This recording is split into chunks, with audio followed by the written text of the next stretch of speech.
तो महा revision JEE की सीरीज में जो मोस्ट रिपीटेड क्वेश्चन क्लास 11 के सिलेबस से रिपीटेड पूछा गया है वो कुछ इस तरह से है। The density of the material in the shape of a cube is determined by measuring three side of the cube and its mass. If the relative error in measuring the mass and length are respectively 1.5% and 1%, the maximum error in determining the density is। Again ये बहुत ही easy question है जो कि chapter number 2 unit and measurement class 11 NCERT से related है। ये JEE main 2018 का question है। देखिए जेई का एग्जाम बने और एरर से रिलेटेड क्वेश्चन ना आए ऐसा हो ही नहीं सकता, इसलिए एरर से रिलेटेड क्वेश्चन को करके जाइएगा। इस टाइप के क्वेश्चन हमेशा आते हैं। ठीक है, यहाँ पे क्वेश्चन में जो आपको गिवन है मैं आपको बता देता हूँ। यहाँ पे आपको मास में परसेंटेज का एरर गिवन है।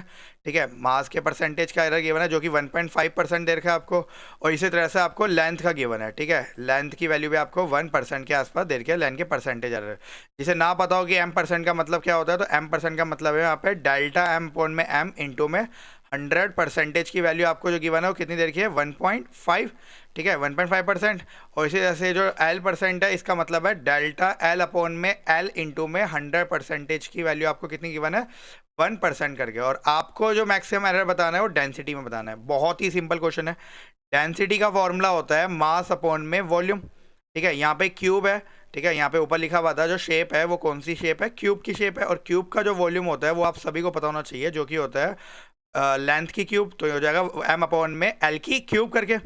अब आप इसको परसेंटेज एरर में कन्वर्ट कर लीजिए। रो को आप लिख लीजिए डेल्टा रो अपॉन में रो इंटू में 100%। Okay, which is equal to m को लिख लीजिए डेल्टा m अपॉन में m इंटू में 100%। ठीक है, जब भी ऐसा लिखा जाता है तो हमेशा डेल्टा m अपॉन में m की फॉर्म में लिखना पड़ता है, यानी कि डेल्टा वाली टर्म ऊपर और नीचे नॉर्मल टर्म मल्टीप्लाई 100।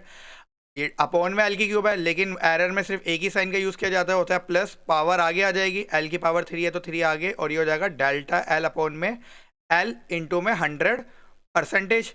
ठीक है, तो आप यहाँ पे वैल्यू पुट कर लीजिए। डेल्टा एम अपॉन में एम इंटू में 100% की वैल्यू आपको गिवन है 1.5 प्लस 3 डेल्टा एल अपॉन में एल इंटू में 100% की वैल्यू आपको गिवन है 1। तो अगर आप इसको सोल्व करेंगे तो आपको जो फाइनल आंसर मिलेगा वो मिलेगा 4.5%। तो इस क्वेश्चन का जो राइट आंसर है ऑप्शन नंबर ए है। मैं आपको एक क्वेश्चन और बताता हूँ जो कि मोस्ट रिपीटेड क्वेश्चन की कैटेगरी में आता है एरर से रिलेटेड।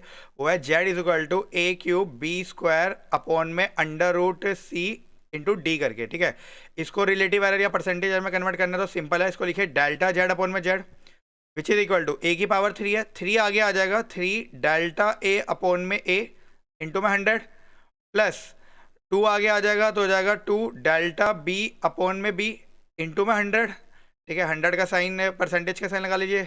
अंडर रूट सी है, ये डिवाइड में हो जैसे मर्जी हो, प्लस का साइन आना है प्लस। अंडर रूट का मतलब होता है 1/2, तो 1/2 आगे आ गया और ये हो गया डेल्टा सी अपॉन में सी प्लस डी के आगे कुछ भी नहीं है, मल्टीप्लाई 100 कर लीजिएगा। डी के आगे कुछ नहीं है तो हो जाएगा डेल्टा डी अपॉन में डी इंटू में 100%। तो इसको भी ध्यान रखिएगा। ठीक है, इस टाइप के क्वेश्चन आपसे बहुत बार पूछे गए। ठीक है, इस क्वेश्चन का right answer option number A.